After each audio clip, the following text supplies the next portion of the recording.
क्रांती news, आवाज सर्वसामान्यांचा।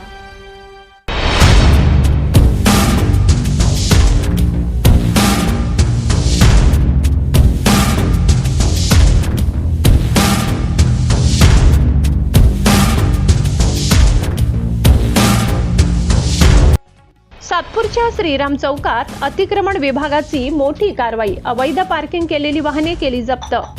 सातपूर विभागीय कार्यालयाच्या वतीने अतिक्रमण मोहीम। त्र्यंबक रोडवरील म्हाडाच्या बिल्डिंग समोरील बंद पडलेल्या गाड्या मनपा अतिक्रमण विभागाने उचलल्या। नाशिक महानगरपालिकेच्या सातपूर विभागीय कार्यालयाच्या वतीने आज अतिक्रमण विरोधी मोहीम राबविण्यात आली। या मोहिमेत श्रीराम चौक परिसरासह त्र्यंबक रोडवरील म्हाडा इमारतीसमोरील अवैध पार्किंगवर मोठी कारवाई करण्यात आली।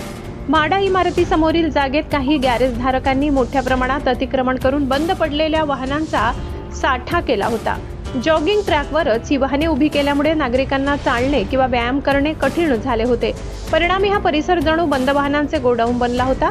या पार्श्वभूमीवर आज सायंकाळी 5च्या सुमारास अतिक्रमण विरोधी पथकाने धडक कारवाई करत सर्व बंद पडलेली व अवैध पार्किंगमधील वाहने तसेच पत्र्याचे शेड जप्त केले।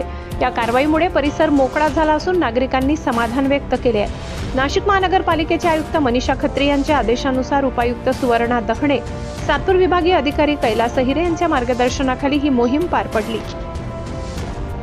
अतिक्रमण पथक प्रमुख तानाजी निगडे यांच्यासह भगवान सूर्यवंशी, प्रमोद आव्हाडे, श्रीराम शिंदे, सुमेध दिवे, एकनाथ तिडके आणि साहेबराव भाबड यांनी कारवाईत सहभाग घेतला। या मोहिमेत एनडीए पथक व पोलीस प्रशासनाचे अधिकारी कर्मचारी मोठ्या संख्येने उपस्थित होते।